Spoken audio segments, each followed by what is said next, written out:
మంగళగిరి చేనేతలను తమ కుటుంబం గుండెల్లో పెట్టుకుందని అన్నారు ఏపీ మంత్రి నారా లోకేష్. చేనేతల ఆదాయాన్ని రెట్టింపు చేయాలన్నదే తమ లక్ష్యమన్నారు.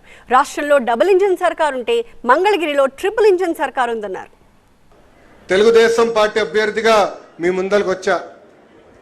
మంగళగిరి నియోజకవర్గంలో 5,300 ఓట్లతో ఓడిపోయా. కానీ మంగళగిరి పట్టణం ఆనాడు నాకు 7,000 ఓట్ల మెజారిటీ ఇచ్చింది. ఆనాడే నిర్ణయించాను, మా చేనేత సోదరులు నా సొంత కుటుంబ సభ్యులని. బ్రహ్మణి ఒక చీర కట్టింది, మంగళగిరి చీర. అది కట్టిన తర్వాత చాలా వైరల్ అయింది. ఒకే ఒక షాపులో అదే రంగు చీర 98 మంది కొనటం జరిగింది. అంటే మంగళగిరి మా గుండెల్లో పెట్టుకుని ఈరోజు మా కుటుంబం అహర్నిశలు మీ గురించి ఆలోచిస్తున్నాం. 2024 ఎన్నికల్లో మిమ్మల్ని అందరూ ఒక విషయం కోరా.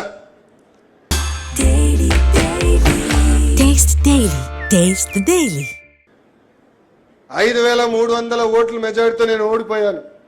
దాని పక్కన ఒక 0 పెట్టి 53,000 ఓట్లతో గెలిపించి శాసనసభకు పంపించమని ఆనాడు మిమ్మల్ని అందరినీ కోరా. కానీ మీరు చేసిందేంటి?